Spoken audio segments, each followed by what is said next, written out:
Hello friends, it's Shelley from Koala Knits and Knacks. Are you ready to make an ear warmer? Join me and we're going to make this beautiful twisted ear warmer with a Criss Cross Braided Join. Thanks goes out to Donna Phillips from my Facebook group who combined two of my previously made patterns and made an ear warmer like this, and then it was suggested to me to make a video on it, so that's what I'm doing and I hope you enjoy it. We're going to use our 22 needle machine for this project, and I have chosen Yarn Inspirations Caron Simply Soft yarn in the two colors of Pagoda and white. Friends, this is a fairly easy pattern to make, and the look of it does not reflect how easy it actually is. So thanks for joining me. I hope you have fun, and please don't forget to show us your creation in my Facebook group. All right, grab your supplies and let's have some fun. All right, friends, I have my 22 needle machine set up. We're going to grab our first color of yarn. You're going to need two different colors of yarn for this project. I'm using Caron Simply Soft in the color Pagoda for the first, Pagoda, I think is what it's called, for the first one that I'm going to do here. Doesn't matter what order you make your tubes in, but you're going to need a waste yarn, a color of yarn that is contrasting from either color of your project yarn, because we want to be able to see the stitches so that we can close it with a straight edge. Okay, often people will say, is waste yarn necessary? It is if you want to make a flat edge, okay, because it helps us to see our stitches. So we're going to take our waste yarn, we're going to bring the last white and the first black in line with our yarn feeder, and we're going to cast on with a drawstring cast on. We're going to go in front of that first black, behind the next, in front and behind, in front and behind, all the way around. And you're going to let that yarn slip through your fingers with no extra tension, okay? It should be behind that last white one. Into the yarn feeder it goes. Now you want to go really slowly on this first row. It gives that yarn enough time to get down over the needle and down over these red teeth. There's no weight from a project pushing it down, so it takes a little extra time than what it normally would. So you want to go slow so you don't get a split stitch or a tucked stitch. A split stitch is when it goes between those two red teeth, and makes it hard to turn your handle. There we go. Now usually once you get one or two rows done, then you can speed up a little bit faster. I'm going to knit 7 rows of waste yarn. That's typically what I do. Gotta hold the legs down. I've got them anchored down with my clamps on the back of the table, but the front ones seem to want to bounce up on this small one all the time too. So I'm holding my yarn and I'm holding the legs of my machine. There we go. I'm going to stop with my last white, my first black, in front of my yarn feeder. I'm going to cut that tail, open my latch, make sure that goes between the last white and the first black, and we're going to set our row counter to 0. Taking our working yarn, we're going to pop it into our yarn feeder and in between the last white and the first black. We're going to close our latch. I'm going to leave just a little bit of a tail there. We're going to hold both of these tails that are in the center. We're going to knit 4 or 5 needles. You see how this loop is loopy over these little red dividers here? When we take this off the machine, this is going to have a looser tension than the rest of the project if we don't take care of it. So I'm going to help those loops down under the dividers.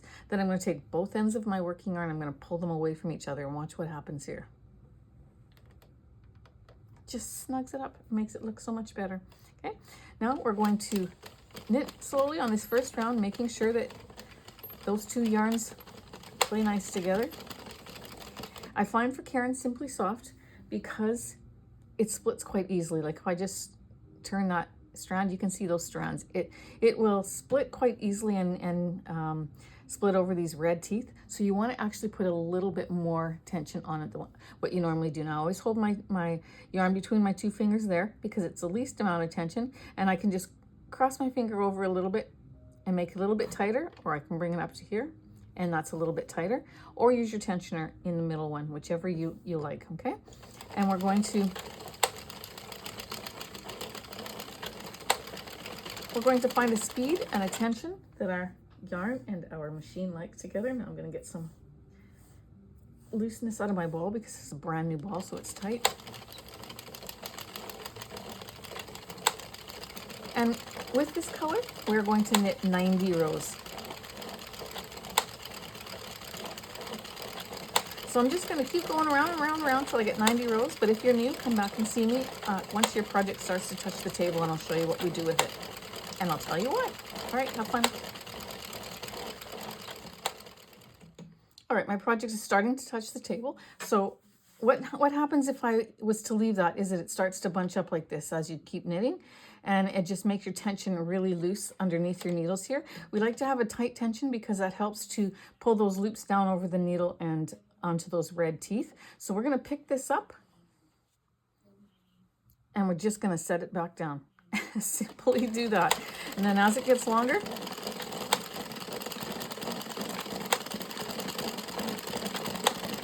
you're going to pick it up again.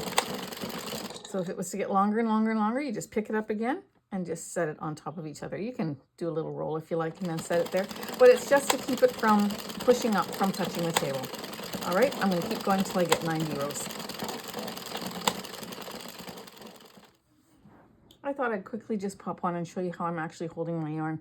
I said I was holding it between my fingers there, but I'm actually now holding it between my two fingers like that, and then between that finger, because then I'm putting my index finger between the two front legs and my thumb and my middle finger on each of the legs.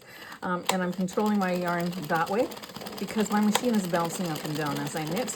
I have the clamps on the back legs, but with this smaller machine, it still likes to bounce up. So if you're having that same problem, this is a solution. Almost there. I'm just on knit row 70 now. I'll see you at 90. Finishing row 90. I'm watching for that black divider, which I take a black permanent marker and I mark. It's between the last white and the first black. And we're going to stop there. I'm going to cut off a little bit longer tail than I normally do, maybe about 9 to 12 inches. Pop that in the center between the last white and the first black. And that's just so that when we close it off, we need a little extra there, and I'll show you that in a minute. You're going to grab your waste yarn. You're going to pop it into your yarn feeder between the last white, the first black. You don't need to fix tension on waste yarn because it's coming off. And I generally do about 7 rows of waste yarn as well.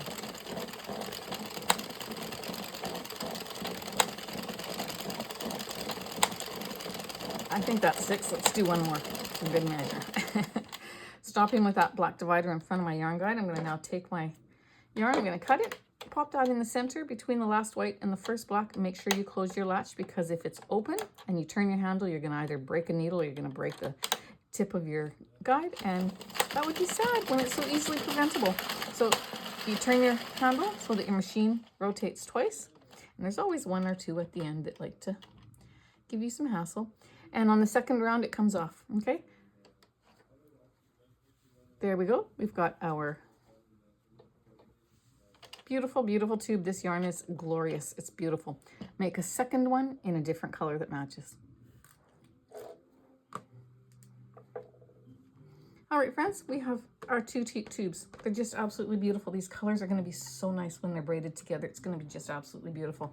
Let's take one of those tubes and let's find the end of our project. The end of our project is the side where it unravels easily. This one's, the top loop is catching the yarn, so it's not going to unravel. That's the beginning of your work. You're going to go to the other side. I already pulled my tails out. The other side is the one that we didn't catch the stitches, so this will, if I pull this, it's just going to unravel, so be very careful. We're going to take 4 stitch markers, and I'm going to do that just for a visual for you. Once you do the first one, you're going to only need to really do 2 stitch markers on each side, but we're going to take our waste yarn tail, and the last loop that's going through is this one. I'm going to pop a stitch marker on it. We're doing our seaming differently than we do on normal projects, so make sure you stick with me, okay? And our work yarn here, if you pull on this loop here, it's the last loop that forms. You're going to put a stitch marker there. Now we know that we have 22, take this outside as well. We know that we have 22 stitches on our machine, so we're going to go and find the very side ones here. And so 1, 2, 3, 4, 5, 6, 7, 8, 9, 10, 11, and 12 are the 2 side stitches, and there they are right there. We're going to take 2 more stitch markers. Well, these ones are the ones that I have handy, so I'm going to use these. And I'm just going to set that in there. I'm going to take this one, and we're going to put it in 12. Okay, so let me just double check that. 1, 2, 3, 4, 5, 6, 7, 8, 9, 10, 11, and 12. Now, generally, when we start our join, we start on these 2 needles, or these 2 loops. starting on the 12th, pick up the 11th, then come down to 13th and 10 and go back and forth like this. But we want to drop these 2 stitches, okay? So that's why I'm going to leave my stitch markers in there. I don't need to close them. We're going to drop these 2. We're going to go over to these ones and we're going to start on this side. We needed to have a longer tail here because we have to weave it later over to this end. And I'll show you why we do that too. But we're going to take our needle, pardon me, our crochet hook. Where's my crochet hook? And we're going to start on this side. So making sure that this stays out. Let's turn this so that's going from the right to the left. You're going to put your hook underneath this bottom one here. All right, once you do that, you can take this out, and then you're going to go over to this next one. So you're going to count this as 1, and you're going to pick up this next one with a stitch marker on it, and you're going to pass it through that first loop. So now we've worked 2 stitches. The reason why I count them 1 and 2, don't get that caught in there, is because you need to make sure that when we're braiding this, we're going to braid 20 stitches. If we only do 19, then not only the 2 that we intentionally drop, like these 2 we're not picking up, they're going to drop, but whichever one you miss is also going to drop. So let's count. We did 1 when we put it on our hook. This is 2. Let's go back down to this next one. This is 3 and 4, 5, 6, 7, 8, 9, 10. Doesn't matter if you pick them up by hooking them at the top or if you go underneath like this, that's 12. 13, I like to hook them from the top. 14, 15, 16, 17, oops. Leave that in for visual for you. 18, 19 will be down on the bottom row, and 20 will be up on the top row. We've got those hooked, all 20. Now these 2, we can just take out those stitch markers. That's why I didn't have to do them up. But I'm going to borrow one of them, and I'm going to put it in this stitch right here. And I'm going to close that off, okay? Because we have to use this to get over to there so that we can knot that one off. But before we do that, take your long tail, pop it on your needle. And we're just going to get it out of the way so that when we take off our waist yarn, it's not going to get caught around here. We're going to go into our center here and out the side work. Don't pull it all the way through. Just put your finger in there and leave a loop. Now that's not good. This is out of the way. That's not going to get caught. That was a long time ago. I learned that trick from a member of my Facebook group and my obviously YouTube channel community, Tina. Thank you so much. And we are going to pull on our yarn. See how beautifully that comes out? Now take this loop, pull it back out, and you've got that secured. But we don't want this one to drop. We have to secure it. So now you're going to take your needle again. You're going to pop it on this tail. And I'm just going to work it underneath the top loop of all those stitches and make it to the other end. I don't want to gather it, so don't pull on it. You just have it nice and loose in there. Okay, and I'm going to pick up that stitch just like that, remove my stitch marker, pull it through. Again, I want to keep that straight. You can't even see it's there. Then all I'm going to do is I'm going to tie off in a knot. Pull that knot down with my thumb. This is all going to be hidden when we do our braid, so it's all okay. Just like that.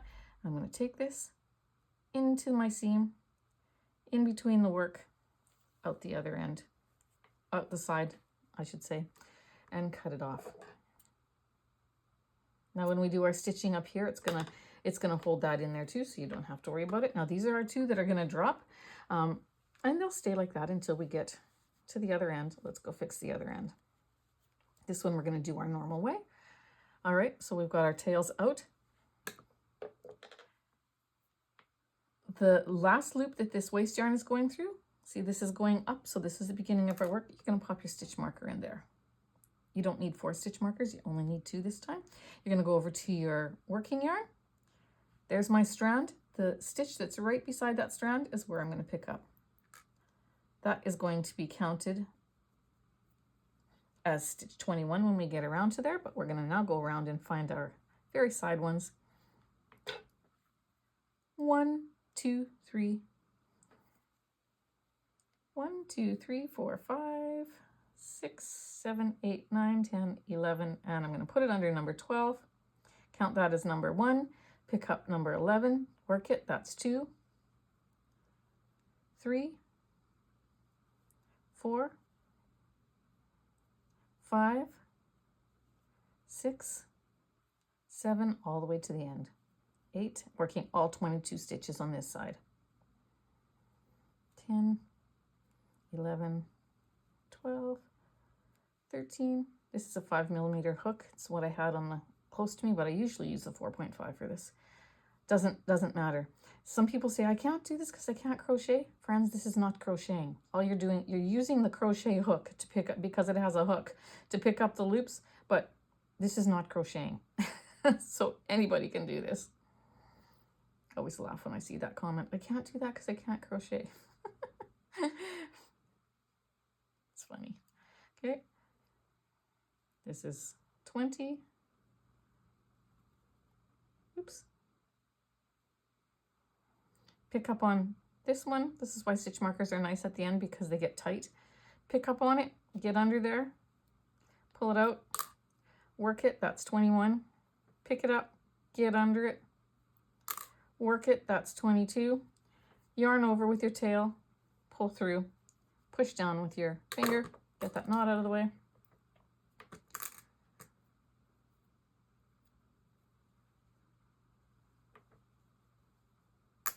Now what we have to do is we have to remove that first row. This is the beginning of our project, so take your tail, and it's coming this direction. So you're going to just fold up your yarn until you get to that very top row, and if you rock that one back and forth, it goes through that stitch, so you know that's the top row. Pinch the stitch, pull out the yarn. Go around about 10 stitches or so. Find that top row, pinch the stitch, pull it out. If you don't pinch the stitch, it gathers all on this side, and then you get a big knot. And do it again. And the last one, and then you can take this off.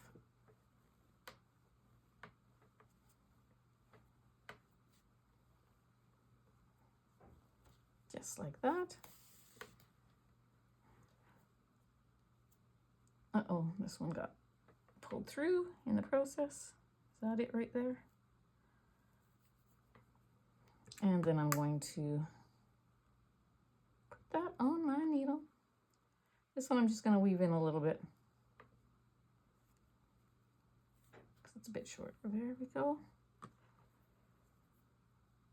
And down into my work, you're going to do the exact same thing for your other tube.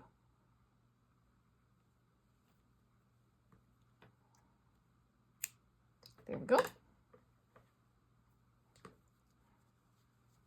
This one's done, waiting to drop its stitches.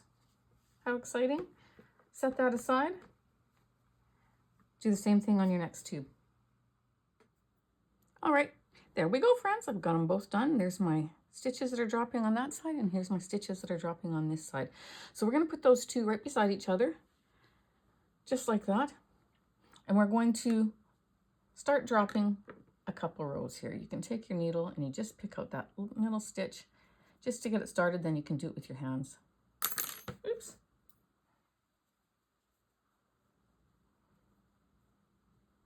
You want to make sure that both of these loops are dropping, because one can get stuck up here and then you're only picking up a narrow part, and then this loop is not going to be attached in the proper way. So just pay specific attention to that, making sure that they both drop down. See, this one's stuck in there because it's just caught on a fiber. There we go. I'm just going to take it down a little ways. That one was stuck a little bit too. Just put your finger in there and you pull. And you want to make sure again that they're both going down together. That's enough to start with. Let's do the same thing on this side. Get in there, get those loops going. See, I have just one there. Where's the other one? It's way up there. And it's a very easy thing to miss, so that's why I pointed out several times here. Ask me if I've done it before where I've done a lot of the braid and then realized I only had one strand. Yep, you can ask me. I will tell you the truth. There we go. And we're going to take that down.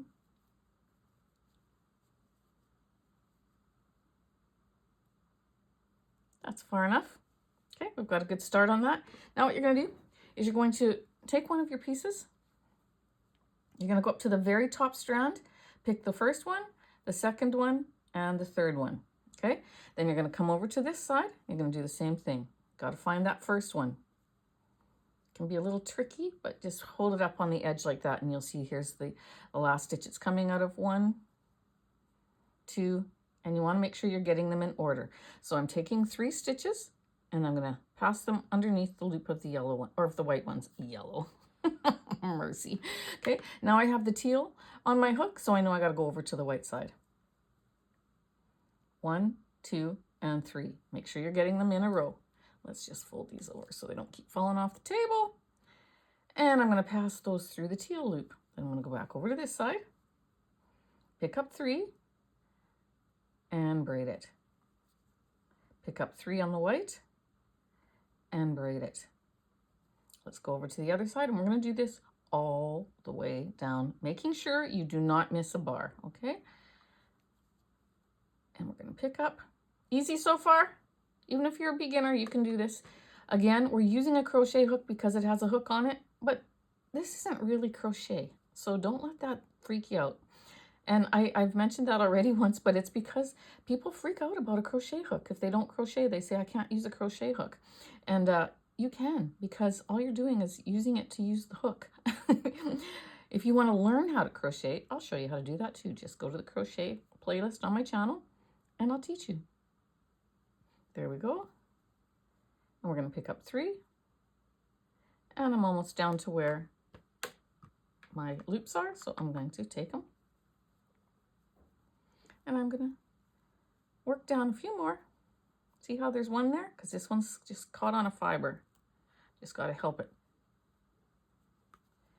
And I'm going to go down a few more on both sides.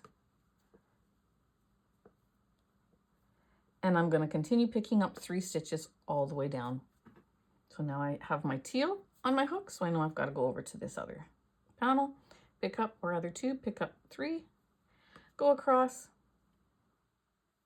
pick up 3. Friends, this is what you're going to do all the way down. I'm going to keep going, and when I get close to the end, I'll come back in on and I'll see you. Okay? Have fun. Let's just take a look first before I let you go. Aren't those colors absolutely gorgeous together? It's beautiful. And with this shiny, beautiful, soft yarn, it's going to make a beautiful headband. Can't wait till it's done.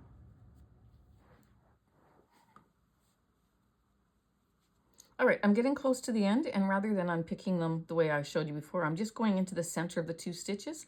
1, 2, 3, and you could do that all the way down too, now that you're with me on this part, but you could probably figure that out.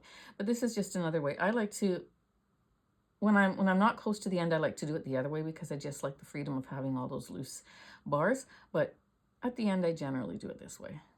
Just gives me more control for finishing off. So in between those 2 loops and picking, bringing through. Looks like I'm going to only have 2 left on that side. 1, 2, and 2 left on this side. 1, and I'm going to get under there. Oh, there is 3. Let's take it. There should have been. I'm thinking I had 90 stitches. Let's work that.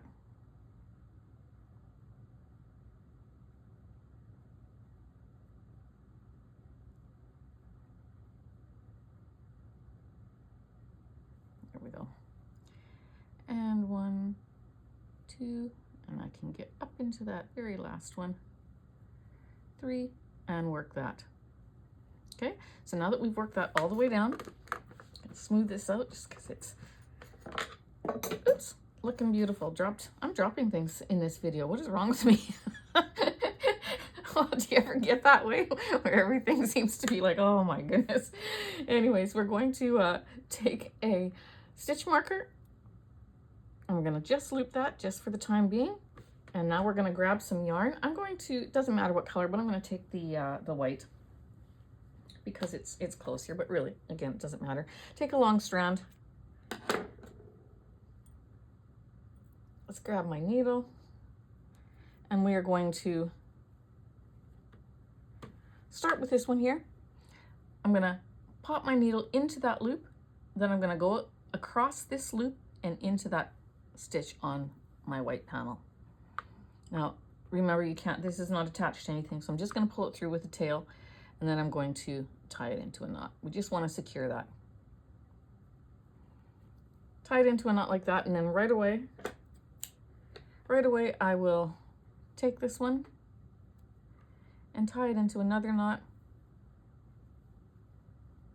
and hide it in my work. I don't like to work around tails, as you probably know if you've watched my videos. Tails drive me nuts, so I get rid of them. All right, so now that we've done that one, I'm going to just take this edge right here, this corner, and I'm gonna come back over to this corner. And I'm going to just put these two pieces together like that. So now my braid is more in the center. So I'm bringing my two ends together. And I'm going to knot it off just like that. Now we're going to just let this dangle here because I'm going to get rid of this one. Pop that in there.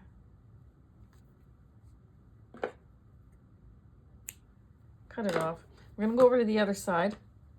And I want to fix this before we fix our edges together. So I'm just going to take a small piece of yarn. And what I'm going to do is I'm going to go into this corner here. Come into this corner. We're just going to bring it together like that. I'm going to tie these two.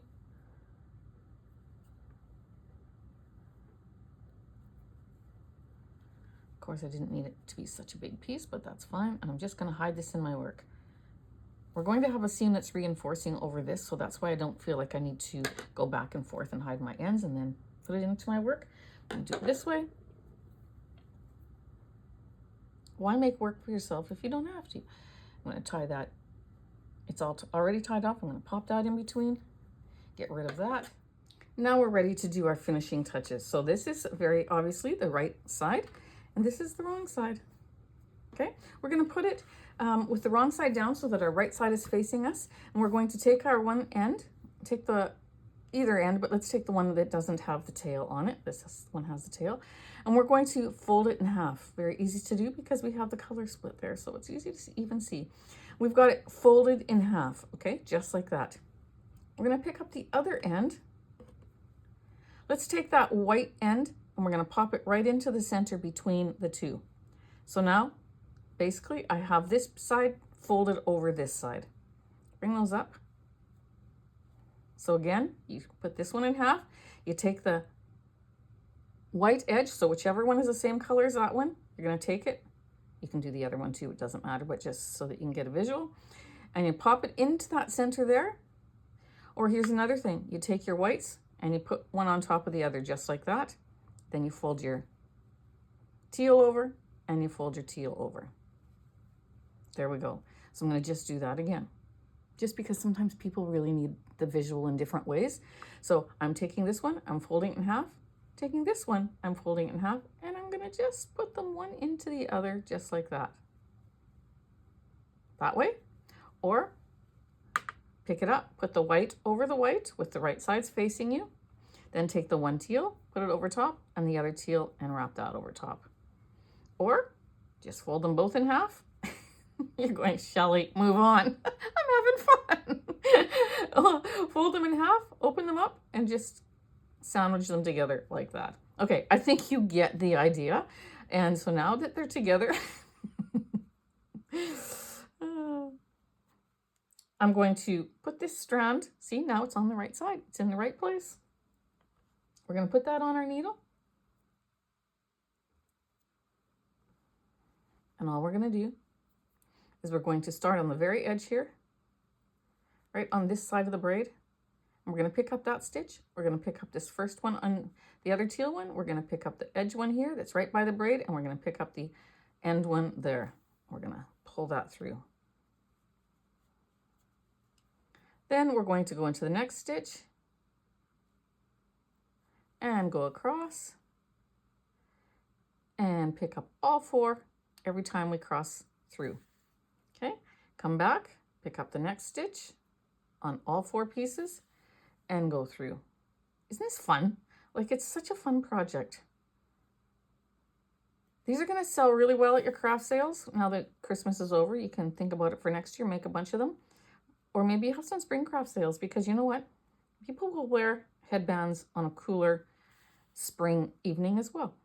You can make a bunch of these and I'm sure you'll sell them. We're going to go across.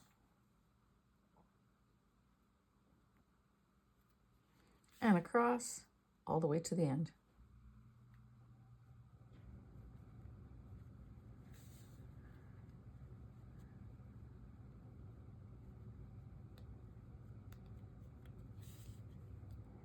I'm going to pick up that end stitch, pick up this one. I'm going to get in there and pick up that end of that white one, that first white one, and now the second.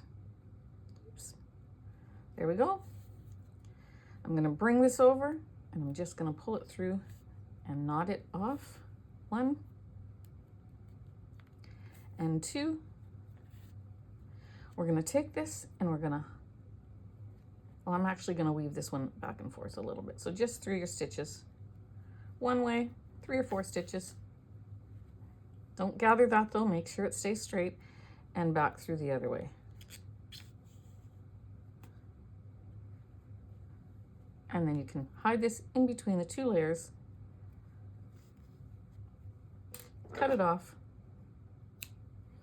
and take a look at your magic. It's gonna look beautiful. There we go, friends. I just love it.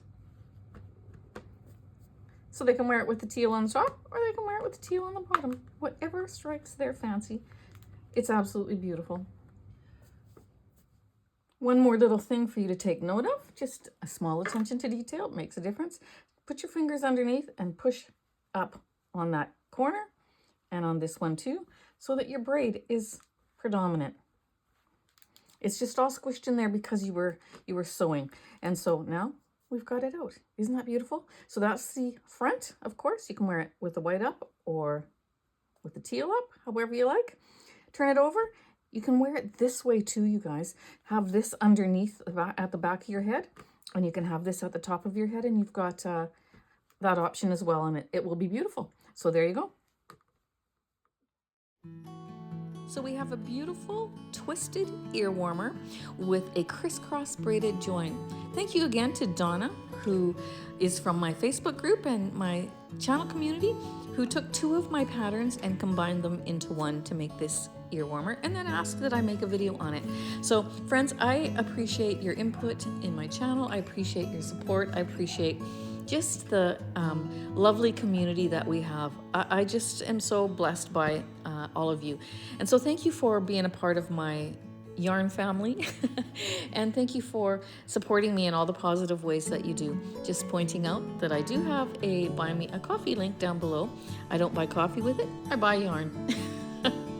And so I thank you to all of you who have supported me in that way as well and helped to keep this channel going. And if you want to use that, I'm always very grateful for that. But if not, I am happy to offer you my patterns for free. And so thanks again for watching. Thanks for subscribing and hitting the thumbs up under my videos, and for persevering through the ads, because when you let them play, that also helps to support my channel. So thanks, friends. I appreciate you more than words can say. Have a very blessed day, and I'll see you in the next tutorial.